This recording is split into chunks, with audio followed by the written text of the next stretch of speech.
Good morning, everybody. I see the way you sing that song, and that's passion. I see the way they sing this song, and that's passion. And our new series that we're in, it's called Becoming a Change Maker. And we can't make a difference in this world until a difference has been made in us first. And one of the ways that we're gonna make the biggest impact in this world is by what we're most passionate about. It's by our passion. And I spent this last week really wrestling and struggling with the idea of passion. And I asked myself, why is it that some people decide to live such passionate lives? They go on to make a big difference in this world, living for a purpose that's way greater than themselves. And some people choose to be passionate about things that really don't matter. Or they just kind of float through life very apathetically, just not really caring about anything. And I'm thinking about the word passion, and the word passion in the dictionary means a strong and barely controllable emotion.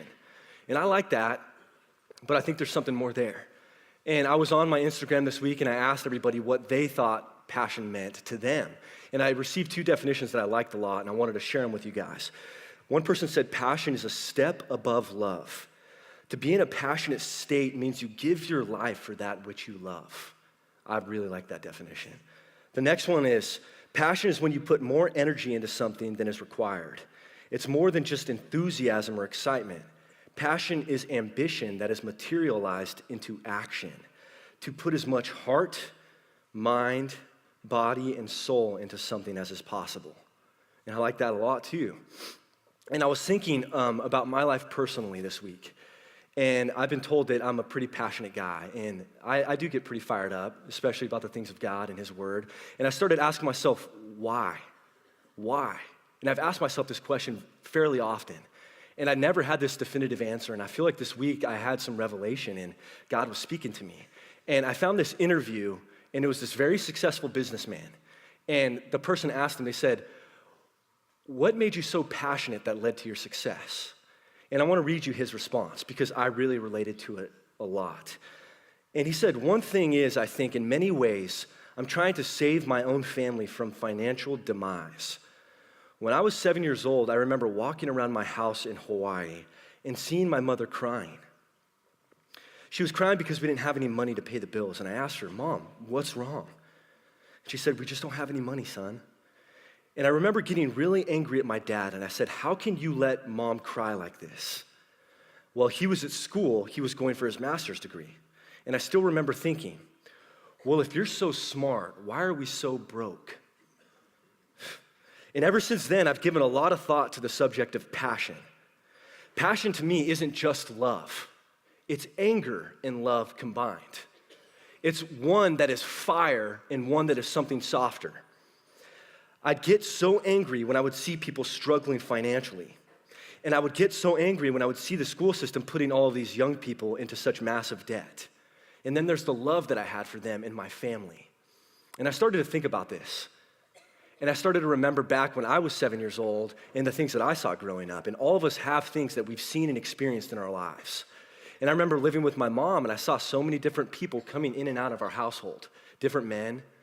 And then I remember my brother and I started living with our uncle. And I remember looking out of the window of the car, and I remember it feels like the scene of a movie. I remember seeing my mom walking the streets homeless. And I remember being so angry, not at her, but for her, thinking there's more to life. She doesn't have to live this way. And then I got into high school, and I saw what my mom's addictions and her habits did to her and what they stole from her. And she ended up having a stroke and becoming paralyzed. And I remember being at her hospital bed, being so angry, thinking this didn't have to happen. And I was angry. And then I got into high school and we played football, and our teammates would go to parties and they would drink and do stuff. And I'm not saying, you guys, that I'm perfect. I'm not. By any means, I'm not. But I was never one to follow that crowd. And it's because I knew I was angry for those people because I knew there was so much more to life. And I didn't know what to do with this anger until I started following Christ. When I started following Christ, this love came into my life, and my anger collided with this love, and then this passion started to ignite. So this passion really comes from following the person of Jesus Christ. And it wasn't until I started following my purpose that my passion found me. And that's one thing that we tell young people so often, hey, follow your passion. And that's good, but sometimes we can get our passion confused with our preference. Our feelings get in the way. And if you find your purpose in the person of Jesus Christ, I don't care where you're at. I don't care what job you're working. I don't care what you're doing. The passion will follow you. And you're gonna be able to make a difference right there wherever you're at. And so I started following Jesus, and I started being able to make a real difference, not only in my own life, but in the lives of others. And I was reading the scriptures and prepping for this message, and it brought me to the Gospel of Mark. And we're gonna be in Mark chapter 5, if you guys wanna turn there, Mark chapter 5. And I'm just gonna give us some context. In Mark chapter 1, Jesus encounters the disciples, and the disciples are passionate about a lot of things. They're passionate about nets, about boats, and about catching fish. So when you encounter Jesus, he takes you from what you could do, what you were trained to do your entire life, right? It was a family business. And actually, the Sea of Galilee to this day is still one of the local resources for their fish. It was a good business to be in. So Jesus takes us from what we could do, right? Catching fish. And he shows us what we should do. He shows the disciples that they should be fishers of men, not just fishermen. So when Jesus comes into our life, he takes us from what we could do, things that we've been trained to do, and he shows us what we should do, sometimes with those same passions. So the disciples begin to follow Jesus, and they're in the town of Capernaum, just to set the stage. So this was Jesus' home away from home. He spent time in Nazareth, and then Capernaum was just over the hill, and it sat along the shores of the Sea of Galilee. And the Sea of Galilee is actually a lake, for those of you who didn't know. I thought it was this massive ocean growing up. It's a beautiful lake. And the disciples are following Jesus, and what's going on is as they're following their purpose, the person of Jesus Christ, their passions are starting to change. They're starting to see Jesus reach out to the lepers, the people that nobody wanted anything to do with, and heal them and make them whole. A paralyzed person was dropped through the roof of a house, and Jesus healed this person in front of everybody. So the disciples are following Christ. They're seeing the heart of God in the person of Jesus Christ. And that's changing their passion. It's rearranging their passion in their own heart. So not only when you follow your purpose, your passions start to get woken up, but some things start to change. You start to become passionate about different things, maybe things that you weren't passionate about before. So then we enter into Mark chapter 5. And just before this, Jesus is in Capernaum, and he's teaching along the shore of the Sea of Galilee. And in Mark chapter 4, verse 1, it says that Jesus began to teach by the lake, and the crowd that gathered around him was so large that he got into the boat, and he started teaching from the boat. And just to give some context, this is the home side. This is like the hometown. Jesus is in Capernaum. So he's doing all these miracles in his hometown. And then at verse 35 in chapter 4, it says, that day when evening came, he said to his disciples, let us go to the other side. And Jesus was actually saying something very, very kind of crazy right here. When he said, let's go to the other side, it wasn't just a geographical term. It wasn't saying, hey, let's just go over there. What Jesus was saying was, the Capernaum sat at the northern side of the lake. On the eastern side and all around the southern side of the lake was what's called the Decapolis. And the word decade, comes from this word Decapolis. It's Greek, and it means 10. So there were 10 cities that sat on the other side of the Sea of Galilee. And what happened in the Decapolis was the Gentiles or the pagan people lived there, according to the Jews. So the Decapolis was an extension of the Canaanites. These were the people that God drove out of the promised land. And this wasn't just for no reason at all, right? God wasn't just like, hey, let's just get these guys out of here. He had them driven out of the promised land because they were very wicked. So over in the Decapolis, they worship pigs. They offer children up as sacrifice. They commit acts of sexual perversion at their temples for worship. The Jews, the disciples, would have known very clearly where Jesus was asking them to go. To the other side of the tracks, the place where those other people are at. And so they travel to the other side. And let alone to make things worse, a legion of Roman soldiers would camp out on the other side. Rome was the empire that was trying to extend its dominance to the whole entire world. So what Rome did was they oppressed the Jewish people.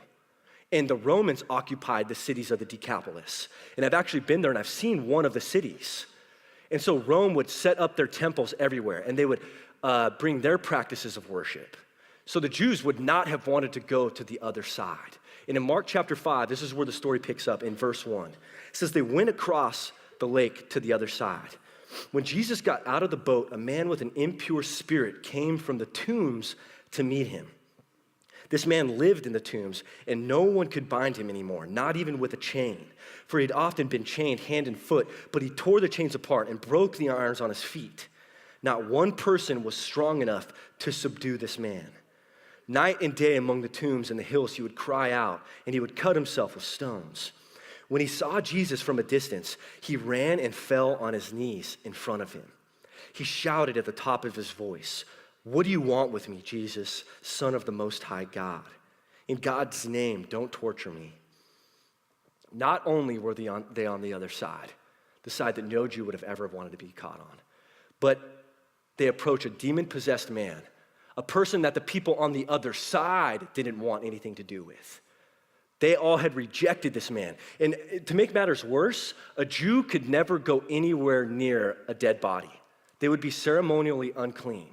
This man is hanging out around dead corpses in tombs, and Jesus still approaches this man. Jesus is taking the disciples to the places that they would have never have wanted to go to show them what God is most passionate about. And that's the other side. That's the other side. And you know what I love too about Scripture is it doesn't tell us what happened to this man in order for him to end up this way. And I believe that the Bible does that on purpose. If we knew what it was that this man did in order to end up this way, you know what we would do? We would focus on those actions. We would focus on the way that he ended up that way. And we would forget that we all really have the potential to end up in this place. And I don't know what happened. It could have been an unhealthy relationship. Broke his heart, sent him in a downward spiral, right? It could have been him heading up to the temples to partake in practices of worship, entering into child sacrifices and sexual perversion. And it just sent him in a downward spiral. He could have been living for the approval of other people, trying to please other people instead of seeking to please the one true God, and that made him depressed, always longing for something more. He felt empty inside. It could have been drugs or alcohol. It could have been anything that opened this man up to demonic possession. And it's a reminder that we all have the potential to end up in this place. So Jesus confronts this man, and he asks the demons to name themselves. And they say, "My name is Legion, for we are many." And they say, "Jesus, please, don't send us out of this area." This must have been, obviously, a dark, evil area, and the demons didn't want to leave this area. So Jesus gave the demons permission to leave into a herd of pigs, 2,000 to be exact. And the pigs rush over the edge of the cliff and nosedive into the lake, and they all die. And it picks up in verse 14, and it says, "Those tending the pigs ran off and reported this in the town and countryside, and the people went out to see what happened. When they came to Jesus, they saw the man who had been possessed by the legion of demons sitting there, dressed and in his right mind." This dude was naked when Jesus approached him. I would have never confronted this guy. Let's just be honest. This just goes to show that Jesus, there's no place he's willing to not go in order to save us. Not only was he approaching the tombs, but this man was naked, howling at the moon, hey, somebody else has to come minister to this guy. That's crazy. So he's dressed and in his right mind. And they were afraid. The people were afraid. Those who had seen it told the people what had happened to the demon-possessed man and also to the pigs. And then verse 17, then the people began to plead with Jesus to leave their region. "Jesus, please go, get out of here. Please head back to the other side." And I started to ask myself, why? Why did they want Jesus to leave? And they loved bacon, 2,000 pigs rushing over the edge of a cliff. I get my bacon from Costco, and they have the center cut pieces, you guys. Applewood smoked. It's amazing. Seriously, go try it. And if you're bored, go to Costco on a day that you're hungry, and you just hit all the sample spots. I'm passionate about Costco. I go there once a week, and I get my fill, and then I head out. Sometimes I don't even buy anything. Well, me and Josh call it Costco therapy. That's what we do. We love it. But where was I at? So they could have been upset that their way of making a living just ran over the edge of a cliff, right?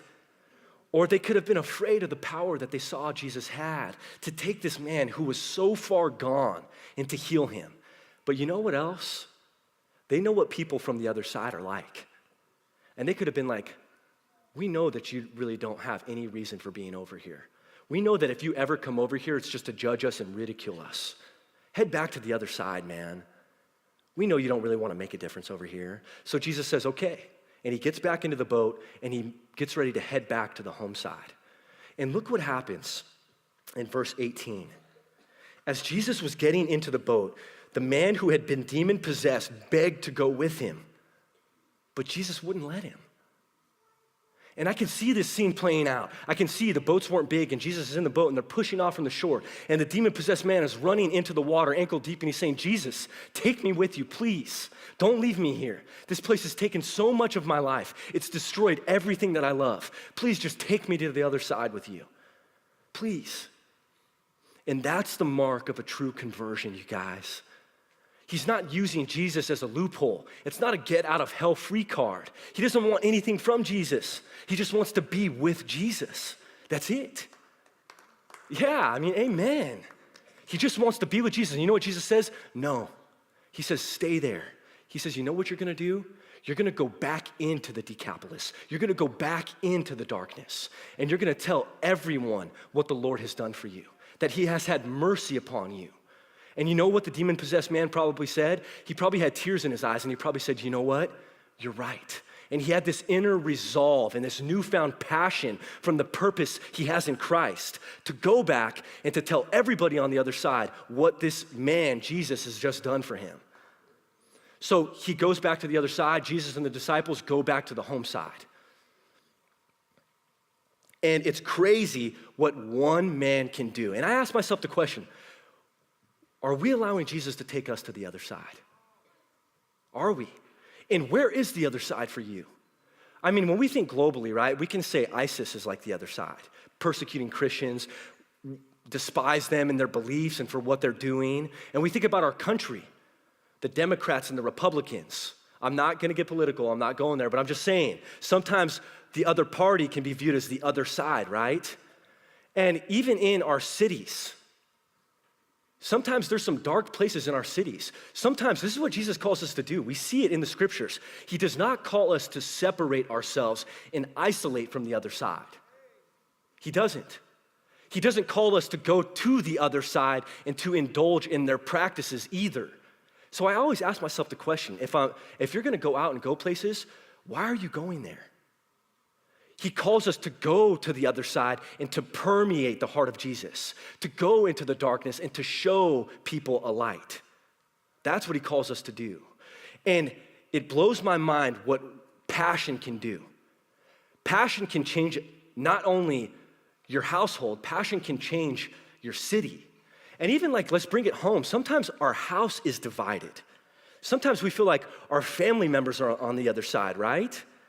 Like women, sometimes you're like, the man on the other side of the bed, like that pig worshiping, never taking out the trash husband of mine, like that man's on the other side. And even I started having this real deep introspection.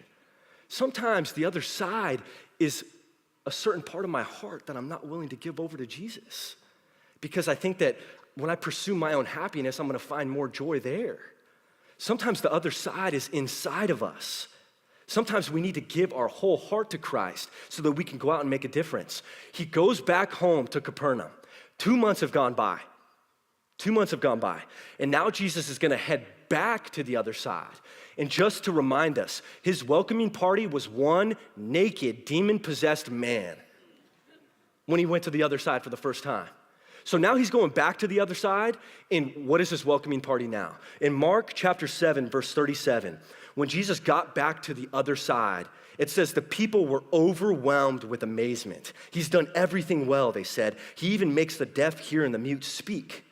This is another gospel account of the same situation in Matthew chapter 14, verse 34 to 36. When they had crossed over to the other side, they landed there, and when the men of that place recognized Jesus, they sent word to all the surrounding country. People brought all their sick to him and begged him to let the sick just touch the edge of his cloak, and all who touched it were healed. One man with enough passion can make this big of a difference. One man was his welcoming party when he went to the other side. And this man is on fire. He found his purpose in Jesus Christ, and now he's telling everybody. He's telling his story. That's all he's doing is he's telling his story. And then in Mark chapter 8, he's on the other side. 4,000 people come to hear the teaching of Jesus Christ. Israel was not that big, you guys. We had 4,000 people at all of our Christmas Eve services. This is a lot of people in this time. One man with enough passion can make this big of a difference. And so even for us in our own households, don't think that you can't make a difference. You can. If God can use a naked, demon-possessed man who lost everything, surely he can use you. He can use you to change a city if you have enough passion. And I was thinking to myself, I'm like, man, the disciples must have gotten it, right? They must have been the people that were sold out and on fire for the cause of Christ. But then just a couple chapters later, we see in Mark chapter 10, verse 32 to 34, if you'll just follow along with me, they were on their way up to Jerusalem with Jesus leading the way, and the disciples were astonished, while those who followed were afraid. Again, he took the 12 aside, and he told them what was going to happen. He said, we're going up to Jerusalem, and the Son of Man will be delivered over to the chief priests and to the teachers of the law. They will condemn him to death and will hand him over to the Gentiles. Jesus is saying they're going to hand me over to the same people that I went over to the other side for, to save. The same people that I went over to the other side for, to heal and to make whole, are the kind of people that end up killing me. And you know what the disciples say? They say, Jesus, we want you to do for us whatever we ask. What? And Jesus actually entertains these knuckleheads. He says, okay, what is it that you ask? And they say, when you enter into your glory, can we sit at your right and your left? Jesus is still rearranging the passion of the disciples. They still don't get it. Jesus says, you have no idea what you're asking. You have no idea what you're asking. What happened to the disciples to make them live such passionate lives? What was it? When we think we're healthy, we don't need the doctor. When we have all that we want, we're not concerned about what we need. And it wasn't enough for Jesus to tell these disciples that he had to go and die for them. Not only for them, but for everyone. Jesus had to show the disciples that they were the people that were on the other side.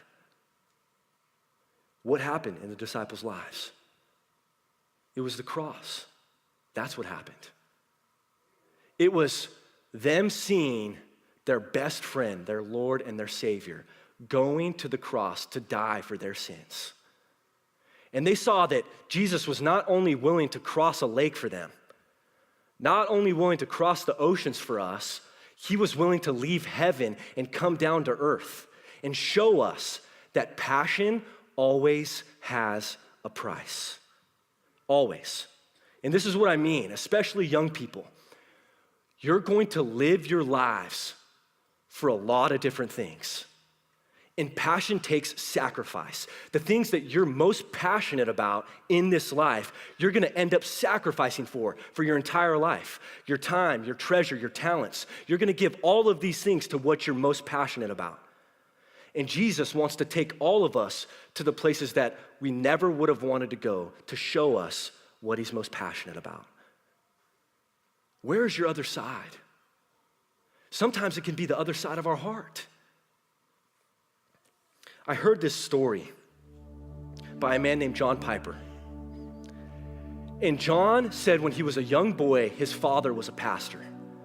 And every Sunday they would have church. And they would see this 80-year-old man come in the back, and he was an atheist, and he didn't believe in God. And he would just sit in the back, 80 years old. And he said one day he sees this 80-year-old man walk to the front of the pews. And John sees his dad, who's the pastor, sit down with this 80-year-old man at the front of the pews. And John's dad, who was the pastor, put his hand on his shoulder. And John said, I was close enough to hear these words that forever changed my life. This 80-year-old man had just accepted Jesus Christ as his Lord and Savior. And he's bawling, he's crying. And he says, I've wasted it. I've wasted it. I look back on the 80 years of my life and I see that I've wasted it living it for things that don't matter. And I think about my mom's life too, and I'm like, man, she looks back and she could say the same thing. I wasted it. And I don't want us to waste it. Passion always has a price. After you see the price that Jesus Christ paid for you on the cross, oh man, there's a fire that starts to burn deep down inside of you that nobody can put out. And I don't want us to waste it. Some of us will look back on 2016 and be like, man, I wasted that one. I don't want you to waste 2017. I want you guys to become passionate about what matters most. We're all gonna end up paying a price either way. And just be reminded, if somebody crossed a lake, crossed oceans, crossed the world, left heaven and came down to earth for you, that must mean they're probably pretty obsessed with who you are and they want to love on you. And that's exactly what God has done. He's left his throne. He came down to earth for us. We see that Jesus was most passionate about us. We were the reason that he went to the cross. He was literally dying to be with us. And it doesn't matter how far you go, how bad you fail, his love will never stop chasing after you. It's relentless. It'll continue to pursue you. And we're gonna sing a new song. And if you guys would, please stand with me. His love will never stop chasing after you.